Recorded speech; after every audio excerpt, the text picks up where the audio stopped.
Thank you, Jamie. So I'm calling this meeting to order. And we ask for the roll call, please. Carlson, Here. Vasconcelos, absent. Bosiger, Here. Westergaard, Here. Donellan, absent. Cunningham, Here. Bages, Willetts. We have a quorum.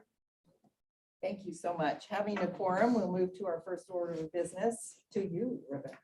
All right, well, I do have a couple of recognitions that I want to do this morning.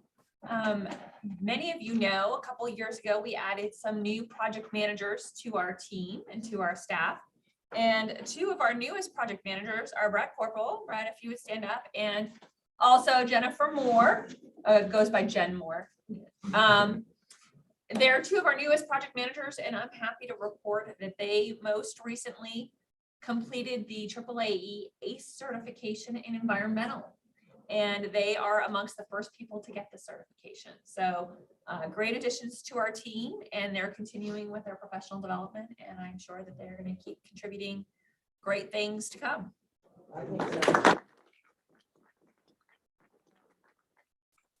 And I would be remiss if I didn't mention Matt Pataya. Matt, please stand for just a minute. You're going to have to stand later. I told the commission via email yesterday that I was not going to do a formal recognition today. Today is all about Matt. It's all Matt all day today, as it should be. And so we have a lunch planned today for some of our team with Matt, and then we have an open house. So I hope that everyone will be able to join. I don't want to steal the thunder from today, but I do want to, this is Matt's last commission.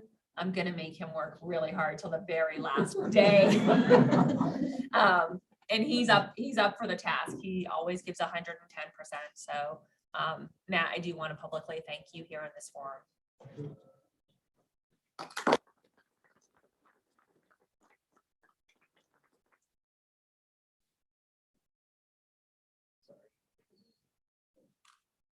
So Vasconcelos has arrived, so I'll yield the gavel to our chair.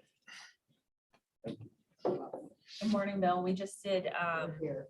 employee recognitions, recognizing Brett and Jen, and then of course Matt, as it's his last commission. We're going to embarrass him later today, but not during the commission. But I think commission members should feel free to chime in with any of their comments. And that is where we are on the agenda. Okay, so we need to approve the minutes next. Mr. Chairman, can we make some comments for Matt? Sure, absolutely. Well, Matt, happy Matt Day. I just wanted to say, although I haven't been on the commission very long, I've been traveling through this airport for nearly 30 years and really engaged the last 12 and seen the growth and everything you've impacted, and wanted to congratulate you on a wonderful career and thank you and wish you the best. Anyone else? I can't say it any more eloquently than Yeah. Carrie did. Congratulations. Well, I would like to say, Mr. Chair, Matt, I've watched you and admired you for all these years that I've served on the commission. And you have always impressed me with your leadership, your quiet confidence, your ability to resolve issues, to always be responsive to questions in a thoughtful way. And I always had 100% confident that we were in great hands here under your leadership. So thank you so much.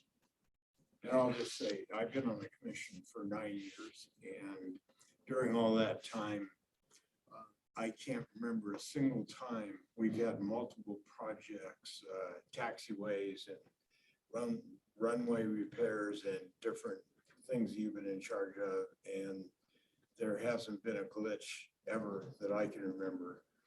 So just want to say a big thank you as well. Job well done. Sorry to see you go, but understand. Thank you. We want to see if any commissioners on the call have any comments that they would like to share. Anybody attending remotely that has comments? Mr. Chairman, this is Jamie. Can you hear me? Yes, we can. Thank you.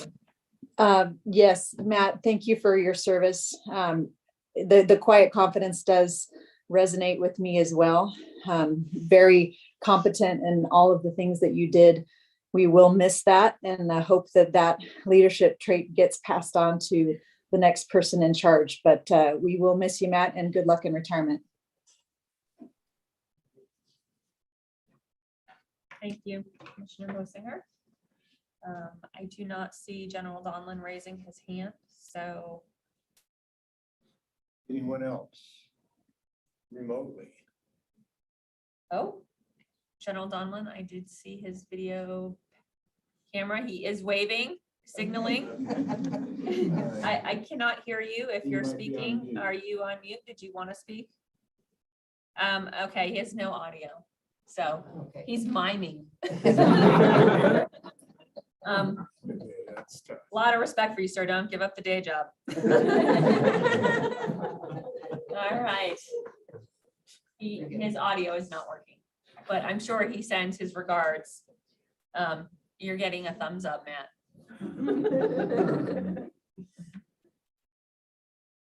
Okay, do I have a motion to approve minutes from May 3rd?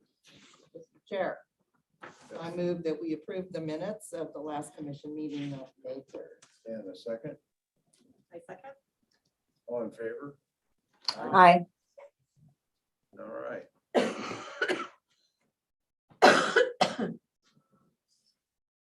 When you're ready.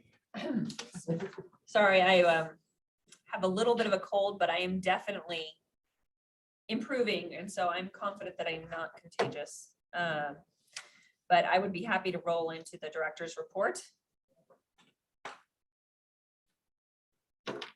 Assuming I can get it to work. Whew. All right, so we regularly do routine maintenance on our airfield and runways, and May was no different. We have routine maintenance that we've performed on a variety of dates. We did have a GA aircraft that bounced, which makes it sound fun, on landing, but it sheared off its nose gear. There fortunately were no injuries, no spills, and also no significant damage to the runway, but it did require us to close the runway to sweep and inspect it. So the public parking garage continues to move forward, and we're getting so close. I did try to convince Matt to stay until we finished the public parking garage, but he did say no way. But we're getting close. They're starting to put the signs in. The ceiling's been painted. The exterior is being painted. They're still continuing construction on the ramp and the garage entrance, but hoping for a timely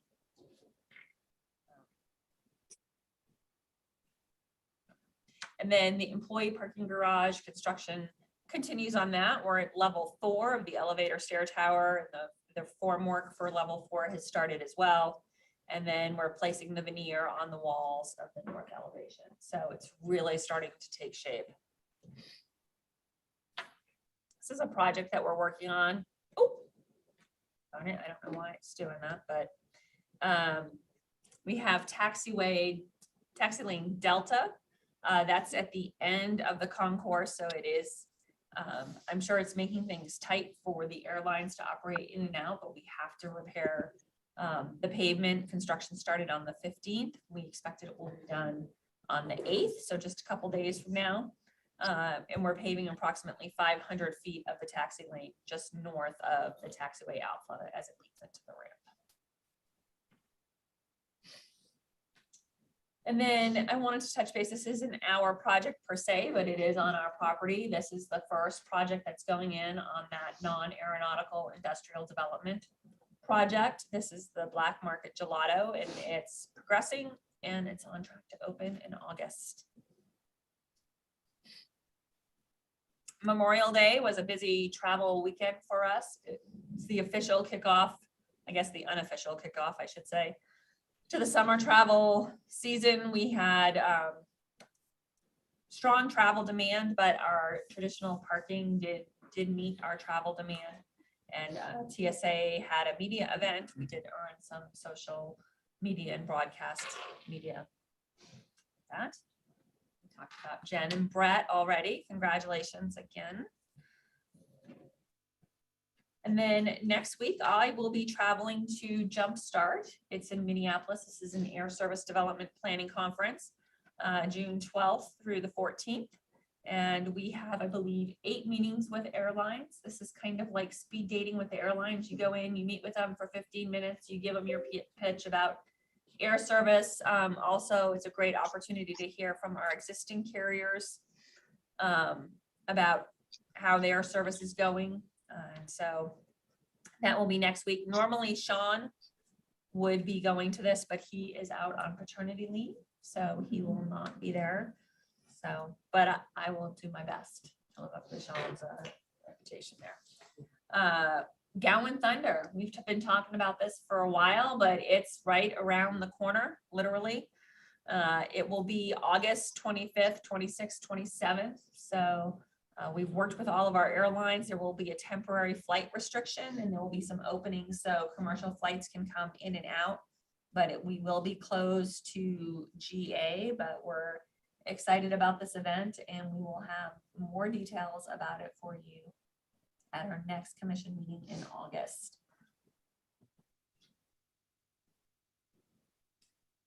This is really sad. I don't know how many of you knew Jim Moore. Jim was our station manager with Delta for a long time. He was with Delta for 27 years. He'd been at Boise for 14, and he was just a gem to work with. He passed away from cancer. It was relatively quick. I believe he was diagnosed a year ago, a little over a year ago, actually.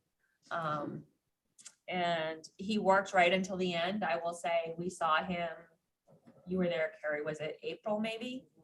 He was at an event for Delta. And so we'll miss him, but I just wanted to pass that along in the event anyone knew him.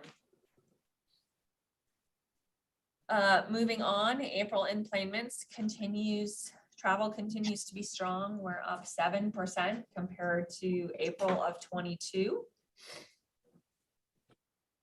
which brings us up 12% year to date over 22, which again, 22 was higher than 2019. So these are all-time record numbers that we're seeing for passenger travel. I did want to talk about revenue. Revenue continues to be up about 10%. Some of the most significant changes that you'll see in this is in the signatory airline landing fee category. This is due to our new airline use and lease agreement negotiations. So that was very intentional. The terminal concessions, food and beverage increases again continue to trend up as passenger travel continues to trend up. And advertising, the larger increases due to the fact that the COVID relief credit being issued to Lamar. Without the relief, the revenues would still be up 14%. So, and moving on to expenses, expenses of course continue to be up as well. But parking management, again, this is due to increased shuttle traffic, increased credit card fees, also due in timing of payments to our parking contractor. The chemicals, it's the same as we saw last time, which is the increase due to our replenishing our liquid de-icing chemicals. The structural engineering, those are up from last month due to the purchasing and installation of a new site workstation. It's a platform that will manage our entire fire and safety network from one location. The power is due to a large timing increase or timing of payments. And then minor equipment is due to the purchasing of some Motorola radios that we purchase every couple of years for our alert system, as well as some gear motors for our baggage handling system, and then some new furniture for our maintenance office.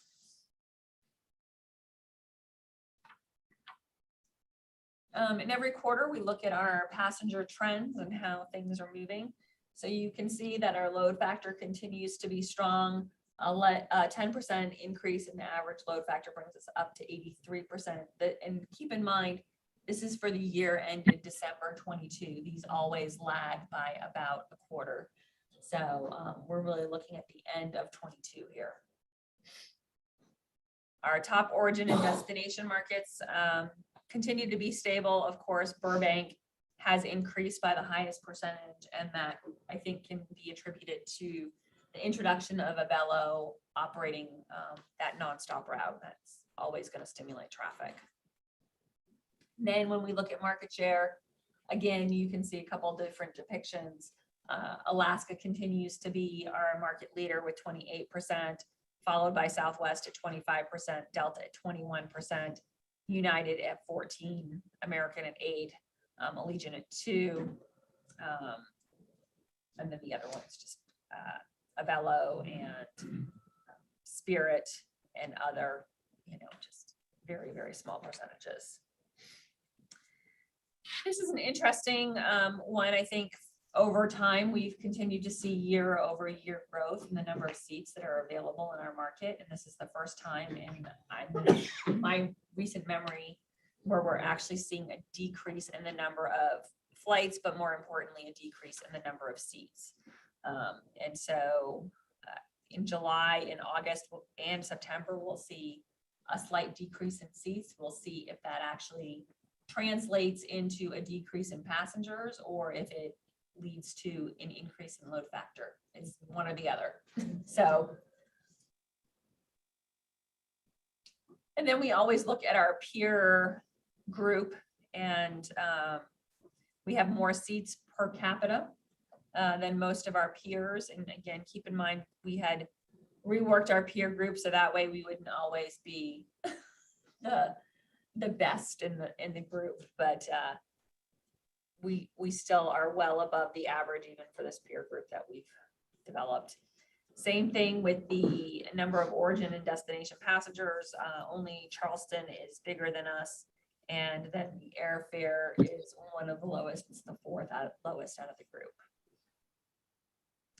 And then year-over-year comparisons, we've seen significant growth, but we're in the middle of the range, and I attribute that to the fact that I think compared to some of our peers, we didn't see the dip that other airports saw, and we've recovered more quickly. So I think by the end of 22, we had already recovered to 100%, whereas many of these airports still have not recovered to 100%. So, and that concludes my report.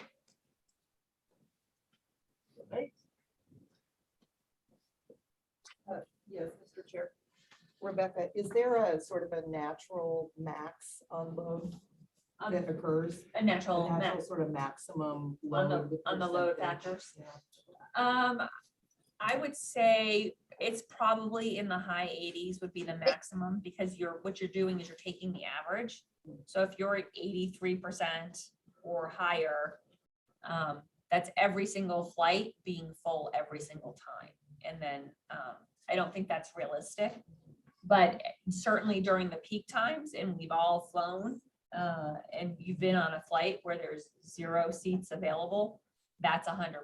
You're not going to get 100% every time, and you don't want 100% every time, because then there's no redundancy built into the system. But I would say 85, 87. I've seen load factors as high as 90 plus on some routes, like on the Boise Atlanta route. So it depends. Do we know why, some reasons why the number of flights and seats has declined? I think the airlines added flights very aggressively in Boise during the pandemic. And when you think about some of the flights that have gone away, as an example, United's flight to Houston, which is going away only because of crew shortages. And they've said that they're going to bring it back. That, one flight, that's, one flight every single day, that's going to impact your capacity. Same thing with some of the Alaska flights that they were trying things to see what worked. Austin, they tried Payne Field. And so they've tried some things. Some of them worked and some of them didn't. And so I think that's why we're seeing a decrease. I think the crew shortage is probably a big factor. It's a huge factor. It is, and I think that is definitely a factor with Alaska. if you look, the flying that they're cutting is their regional flying that's either done by Horizon Air or by SkyWest. And so we're seeing that not just in Boise, but all over the country.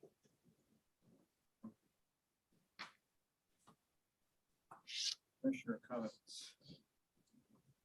I have no comments this time. Mr. Chairman? Yeah. I just wanted to say yesterday, Rebecca spoke at the transportation panel for the Idaho Business Review, and it's great. It's always great hearing from Rebecca in the airport, but that we have a director that's out there publicly telling all the good news, sharing all the good news about the airport. So good job. John? I don't have anything today. Call on Commissioner Bosinger, Commissioner Donlin. I suspect Commissioner Donlin will not have comments because he didn't have volume, but we will see. I think I did figure it out, Rebecca, and just Oh. echo comments of others before, just really well done. And it's exciting to see it continue to grow, but grow smartly. So thanks for your leadership and thanks for the team. And Matt, it's been enjoyable working with you over all the years, brother. Good luck in the future. Commissioner Bosinger. Good morning. I just wanted to report on some activity that the Department of Aeronautics did last month. They hosted an aviation stand down, mostly centered around general aviation. And they focused a lot this year on instrument flying safety. They had a number of speakers and exercises that they did over a couple of days. It was well attended, almost 100 people, 100 pilots came from the Valley.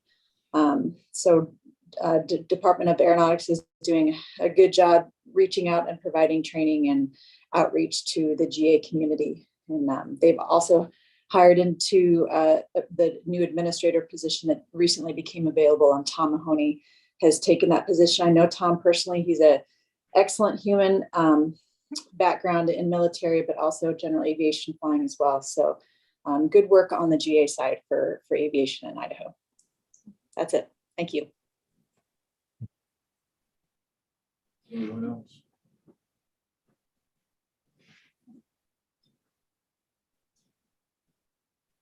New business. New business, we have the airport master plan and construction progress. And Matt is going to give us that presentation. And get every bit of work out of him that we possibly can before he leaves. Matt, would you like me to work the presentation for you? Or?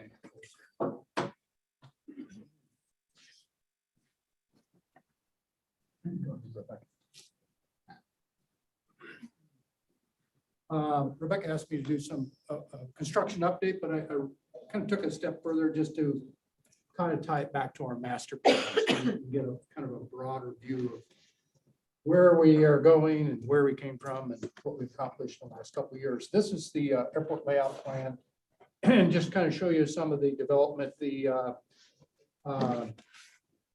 airport master plan lays out it's kind of a roadmap of all the projects we're going to lined up over the next 10 years or so that we're going to be doing. And this kind of just shows you some that have been completed and that are going to be underway. We completed a major crossfield taxiway safety initiative. FAA has an initiative to get the crossfield taxiways out of the middle third of the runway. They call it the high energy zone for safety. And so we're working, got one done. We got another one going to start next year. It's going to bid in January next year. But we've completed the work, Sierra taxiway extension and upgrade to accommodate the Amazon cargo, and that'll continue to develop in the future. I have another slide.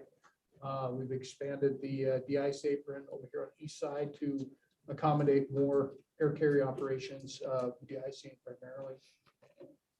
Currently got taxiway November, new parallel to the north there. That will open up some new GA hangar development. That'll be resume construction here in the coming weeks and be completed this summer. And I have some additional slides on that. We are extending taxiway Whiskey between the runways to make that connection over there. This is a safety initiative that FAA has funded for us to help mitigate this hot spot up in here to allow traffic to go directly across rather than going through this approach zone here. We've had issues with that for many years now. Let's see, Rebecca already showed that taxi lane delta here. We did an apron expansion here.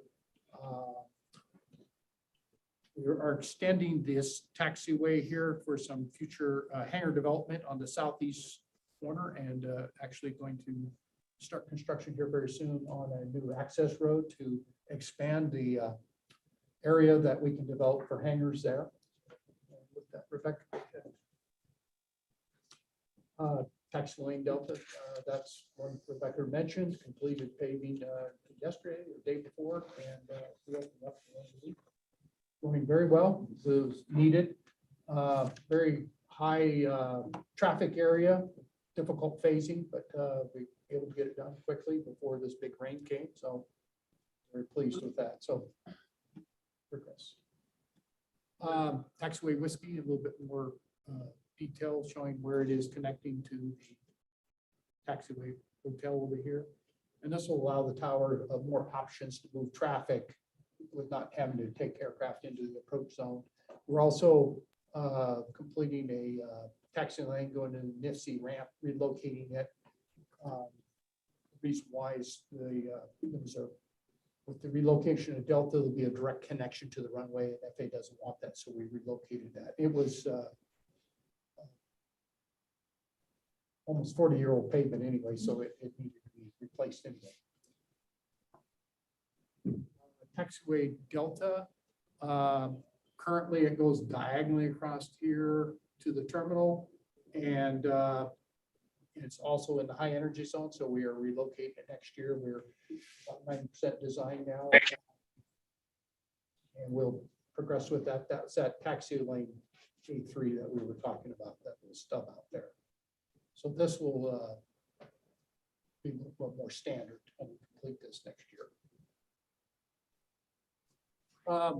You've heard us talk about the RIM project, runway incursion mitigation. This is a multi-year, probably 5 more years remaining on it, to a whole bunch of safety initiatives with FAA, primarily the hotspot, dealing with that, but also FAA wanted us to initiative to around the country to we have offset thresholds on the runway. They want to bring them up and align them. And so what this one here is about a 1,600-foot extension on 2/8 left, and then removing this pavement on this end. And so it basically just shift everything to the east, which will also help us with noise mitigation also. But with that, there are a lot of boxes here. We have to relocate almost all the nav aids on the airport. And in addition to that, FAA will be developing new flight procedures to the runway because we've shifted it so far. So probably the thing that'll be driving the whole schedule will be the nav aids and procedures. That's takes years to get that done. But we're starting now, just completing an environmental study, should be completed in hopefully in 6 months or so. It's been dragging on, but that will should be able to get under design of that work and get it started with FAA. This is a terminal development plan from the master plan, and Oh, sorry.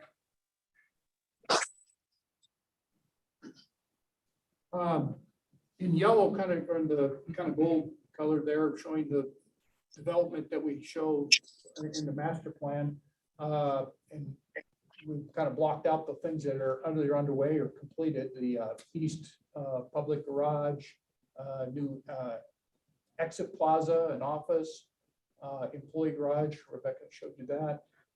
Completed a checkpoint expansion in that area last spring. We're underway with relocating the cooling towers from about this location to here. And then we're about to release an RFP for the design of Concourse A, which is here, including the apron connection to the taxiway, major apron expansion. This will progress after the Conrack, which will be scheduled to start construction in August this year, primarily with the utility relocation first and then actual building construction next year. Got some more slides in detail. We also have over in the cargo area here, FedEx is in this area, Airline cargo there. In 2027, FedEx will be relocated over near Amazon. And then we're going to redevelop, all these leases expired, we'll be redeveloping this whole area here. So essentially, we complete the Concourse A, and then everybody says, well, what's next? Where do you go next? Well, that's probably where we'll develop airline facilities, whether it be remote parking or maybe a remote terminal. I don't know. There's lots of options for the future there.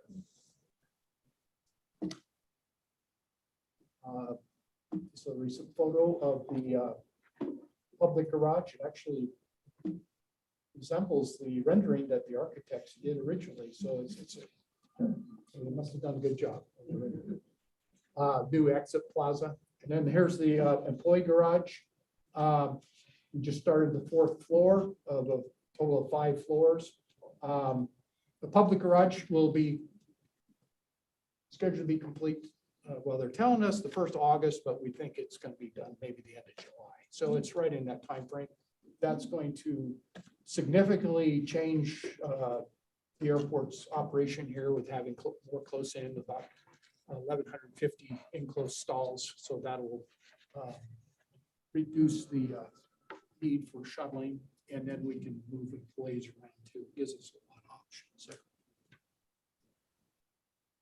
The cooling towers, I showed you where they were. Basically, we're going to put them south of here's the terminal building, baggage makeup area in a line here. We're actually only putting in 3. That was our current need, but that'll take care of our Concourse A. But we put a 4th in space for a 4th infrastructure, so that future needs going into the future. Go ahead forward. There you go. Conrack. This is a rendering of the Conrack about it was 980 some stalls, and then about 300 stalls on the roof for staging of vehicles. Rental cars will relocate their offices into this building here, 5-story building or 6-story building, and we'll have a connecting walkway over to the Conrack facility. We were incorporating public art on this wall here. Not sure what it'll be incorporated into the construction. This will be one of the most prominent facilities on the airport. The total of 7 stories tall, so it will be the largest facility on the airport. And it is planned to have a phase 2 to expand to the west in the future, probably starting in 27, which will provide the quick turnaround, fueling, car wash facilities, so that the airlines can keep everything on site and take traffic off the roadway system. It will be a closed loop right there where they can quickly turn vehicles around, and that decreases the need for more parking stalls if they can quickly turn those vehicles around. Concourse A, very consistent with what we showed in our master plan, total of 10 gates. We did accommodate the GA backcountry up in this corner here, currently is going to be relocated. So it was a strong desire to keep that up going from that tourist business group. So we have accommodated there. We went a little wider on this concourse. Current concourse is 80 foot wide. We're going to 90 foot wide back in the 80s when the Concourse B was designed, the 737s were only holding maybe 125, 130 passengers. Now they're holding 200, and it's just the concourse getting very crowded. So we had the opportunity here to gain some width. So we did that. We'll also build into this shell space for food and retail facilities that, so we just don't add it ad hoc later down the middle of the concourse. So excited about that. Connecting walkway to the existing terminal right here. It's a fairly long piece, so we're programming in a moving sidewalk in that to facilitate movement.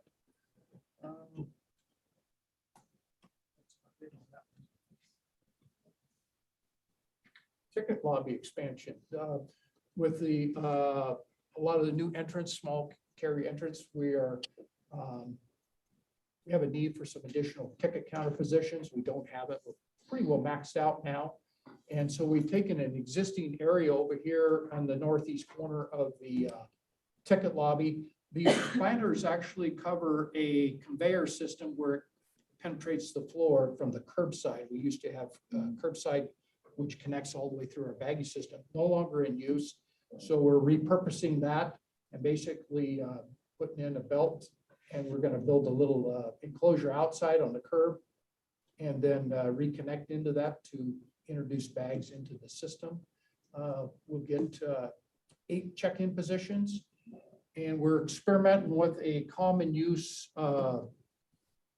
design on the so that we can change out carriers quickly.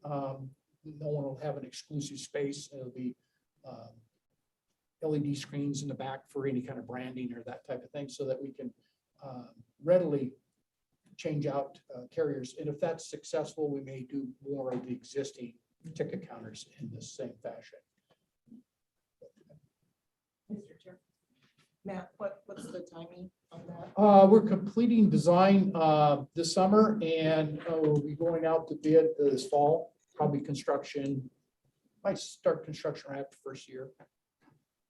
And currently it's funded with PSC funding from the air carriers. So I think it'll be a nice addition. It gives us the ability to rework some of the existing ticket counters by having a place for them to go. We're kind of maxed out now. And with that too, you know, even in the Concourse A, we are looking down the road. We really can't build our way out of this thing. So we are looking at trying to introduce common use theme, both in the ticket counter and the gate podiums, so that we can manage the gates a little bit more efficiently and get better utilization of our existing gates.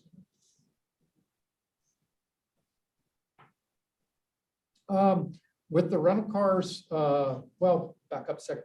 With the employee garage opening up, currently this is a lot used by airport and rental car and TSA employees. Right off of the east side of the rotunda, we're looking at creating a transportation center here. We're doing a little study for that to see what we can get in there. We're thinking the real goal is to get the cabs, hotel shuttles off that commercial lane in front, and then turn that into a passenger pickup point to alleviate congestion on the lower curb roadway. During peak times, we get a lot of backup there, and this would give us another 2 lanes out there. Plus, I think it would improve customer service. Instead of crossing the street, it would all be consolidated in one location, very accessible. And the other thing it does is gets all that commercial vehicle off the loop road and alleviates that congestion also. So we're just committed to a study this year to see what we can get, how it'll work, how much of this loading dock area we may have to encroach into. And if it shows that it's successful, we will probably initiate the full design next year and get funded and get going on it. With this also, it's not shown here, but the checkpoint is actually right here off the rotunda, and TSA is releasing new standards for their checkpoint this fall. And we're pretty much maxed out on our checkpoint. We really can't expand anymore. And this is one of the areas that we are looking at expanding, building out over this area here on the second level to create a new checkpoint over here or more room to expand the checkpoint. So that is another effort that we'll be looking at to checkpoint expansion there. I believe that study starts this fall also. We were timing it with the TSA's release of their new design standards. So we'll be beginning that in August.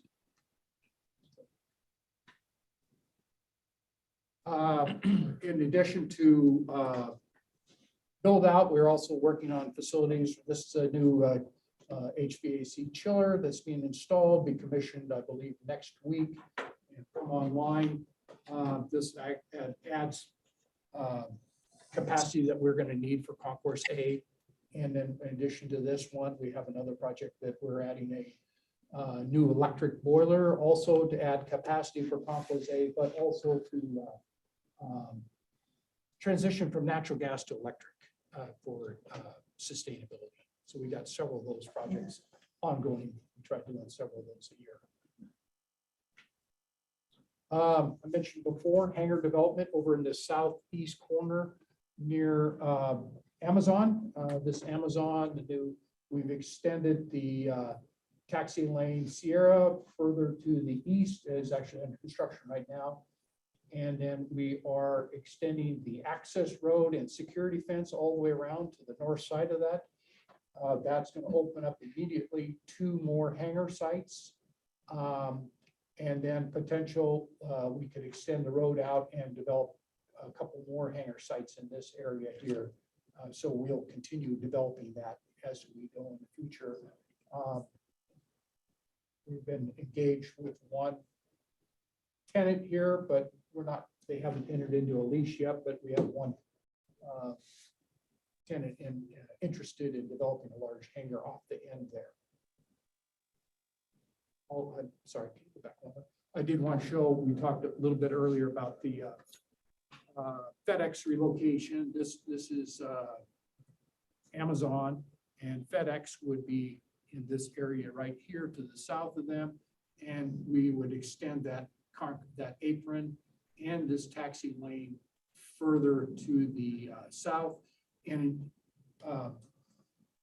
just to be consistent with our master plan, this taxiway lane that we're extending out here will eventually go across a bridge over Gallon Road and go to the 3rd runway. So this is all kind of creeping out there towards the 3rd runway.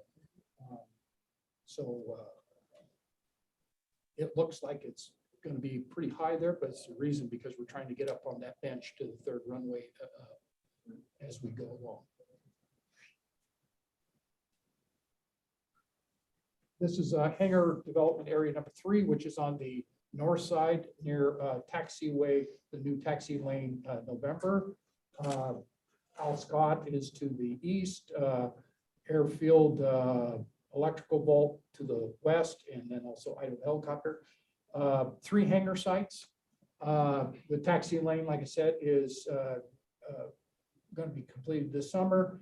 And this north stub here will be is under design now. We'll start construction this summer, complete this fall. We are extending the sewer service over to accommodate these. And then we are also just beginning design of a access road coming off the street to provide landside access here also. And currently are engaged in discussions with 2 tenants for these 2 buildings for potential leases. They're interested in developing those hangars just as soon as we get the site ready. So kind of exciting times to open up new areas. I think there's some pent up demand and they're ready to go. This is something that's been in the works. Oh my gosh, we've been working with, historically Boise's had a 1 to 2 day storage of fuel, jet fuel on site. And it's always been kind of a vulnerability, a supply chain issue that could potentially harm us. And we've been working on this for years with the carriers And we have the airlines have formed a consortium where they're going to build a consolidated fuel facility. It's in design now, and consists of a tanks down here off Production Road, clear to the east of the airport, on airport property, potential for 4 tanks, 10,000 barrels each. So it's a very large storage facility. They will connect to the pipeline, so they can take fuel off the pipeline, but in addition, they'll have their own pipeline, which will go over to an airport rail spur that's on airport property. And they will also take fuel delivery off a rail car. We'll be able to accommodate 6 rail cars there, about 32,000 gallons per rail car. And then wherever they offload that, they'll go back to the storage tank for their testing and before it goes into service. And then there'll be a second pipeline, which will come all the way over to a truck loading ramp over here just south of Idaho Helicopter. And that will be where they'll fill the trucks up, which will then go to the aircraft. They're completing their design, permitting, getting all the permits in order. They would like to begin construction this fall. I'm not exactly sure if that's possible, but they're moving along. And I think Amy had a few things to say about that too.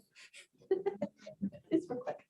I'd like to thank the legal department, and we also have some contract attorneys that were helping us with the lease negotiations, very experienced, so we're happy about that. We currently have an appraisal. We're getting the airfield land appraised in that area, so we should be getting that mid-month. And they have their first meeting scheduled with planning mid-month, right? Just to give, it's like a pre-construction meeting. So we're moving pretty quickly, but we do not yet have a lease. So we're working diligently to get the property under lease. What was the impetus that got them finally to move forward? I think they've been doing the research for a long time. And like I said, their inquiry with, I believe it's Marathon Pipeline that has the pipeline. They've determined that the pipeline is at capacity. They can't bring any more fuel through it, jet fuel that is. And so they knew that they were very limited, so they had to come up with an alternative means to deliver fuel to Boise, and that's where the rail option came in. And luckily, the airport had a rail spur here from the, gosh, it goes clear back to World War II base that was here. Thank you. So basically need-based, finally got them Yes. to move forward. I think they recognized as we grew, I mean, it was a conversation that we had with them during our airline use and lease negotiations as we start talking about future facilities and concourses, and they've added a ton of flights here, that, you know, raise the question, so what are you doing about fuel? Right. And we're like, oh, yes, we should really review that. And so I think they recognize that there's definitely a need, especially as we continue to grow. And so, and to Matt's point, I think the additional requirements on the pipeline, the more options that we have to bring fuel, not just to the airport, but to the region, the better served we'll be. So, you know, if we're just tied to the pipeline, then what happens if something happens to the pipeline? It's good to have redundancy, whether it be rail, truck. I mean, truck is the most expensive way to bring fuel in. So to have pipeline and rail is really a great option.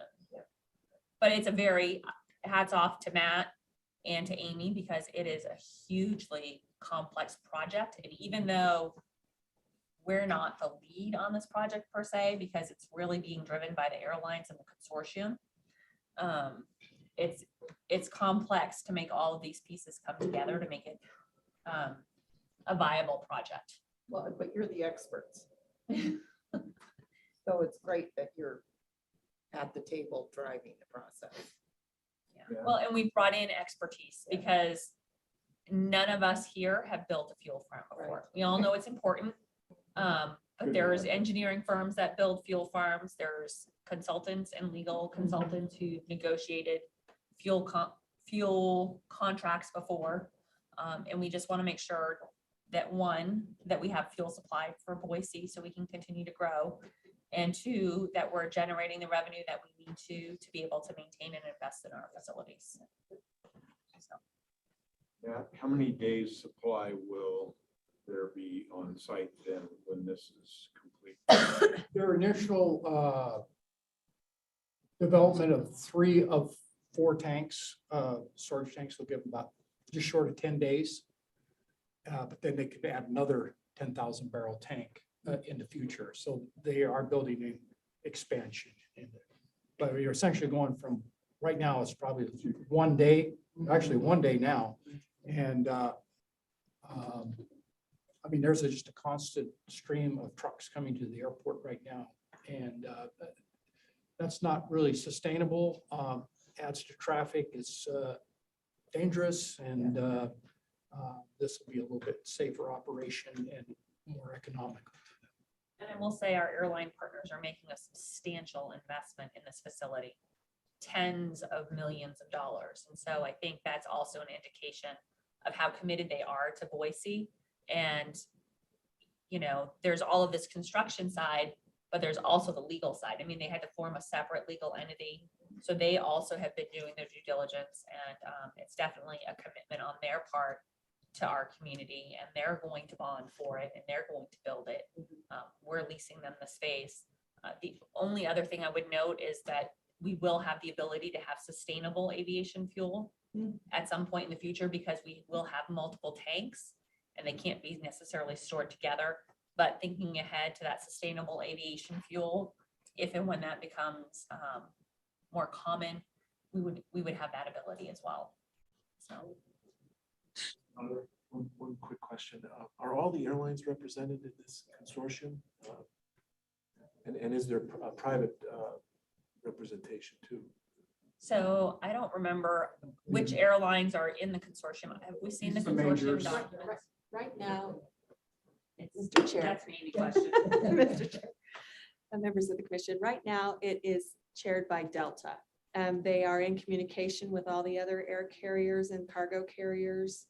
I think they've been in communication with Marathon, and they've been in communication definitely with Western Aircraft, because they're would be replacing those tanks. But they just wanted to get the consortium set up, and right now Delta's the primary member because they're taking the lead on the project. But they've all come out, all the fuel representatives from the air carriers have come out and toured. And so I think they're just working on. the I'd say it's definitely documentation. all of the major carriers. I don't know to what extent some of the smaller carriers have partaken, but one of the components, and again, it's a very complex issue, but one of the key components is that whether you're a member of the consortium or not, you have to be able to buy fuel through the consortium and be able to store fuel in those tanks. So, for example, let's take a smaller airline that doesn't have a huge presence here, like Avelo or Spirit. They still, even if they don't join the consortium, one of the components of the legal agreement with us is that they will have to be able, that they won't be able to exclude other carriers. So It's just the way they would set up their fee structure for those that didn't participate in the capital funding.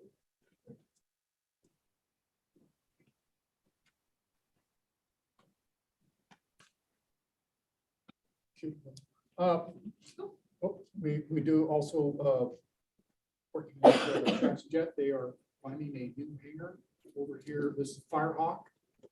This is existing facilities, and they are finding a proposed hangar here. Actually, that's it right there, the insert. Very similar to their last hangar they built. Anyway, they're moving along on that. They hope to break ground this year. So there are development occurring in all areas at the airport. GA, air carrier, airfield, fuel, as we showed there. So really unprecedented level of construction. Well, yeah, it is very active in all areas, and it's just a reflection of the airport's growth. This make me tired just giving this presentation. I'm exhausted listening. And with that, I do want to recognize my team. We kind of laugh, you're leaving all that, but I am leaving a really good team here that are very capable, energetic. They're eager to jump in on any of these things and get involved, and you're in good hands. So. Chairman, I just have a quick question, I think, for Matt or Rebecca. What is for these major construction projects? What's the bid process? We typically, two methods. One is typically a design bid build. We go through the city of Boise, following state statute, low bid. And then we're also using on both the Conrack and the plan to use on the Concourse A construction management at risk. We are using that process now, and that's a negotiated, we do an RFP, select the most qualified contractor, and then there's a state statute of going through a construction manager. So we're using both methods on these large projects. And airfield stuff is generally all design bid build, just low bid. And the funding sources are a variety of FAA grants, passenger facility charges, garages are funded with bonds guaranteed by parking revenue, Conrack's CFC, customer facility charges, quite a variety of funding sources that we're using. And that's where our Kathleen, her team get involved in with figuring out the funding.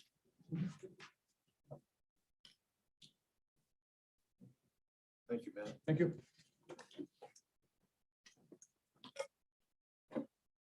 Some of that's really exciting, especially the fuel infrastructure. We spent quite a bit of time talking about that in the past. Thank you. I think it's a great option because it's being driven by the private sector and those that are using it, as opposed to us directing.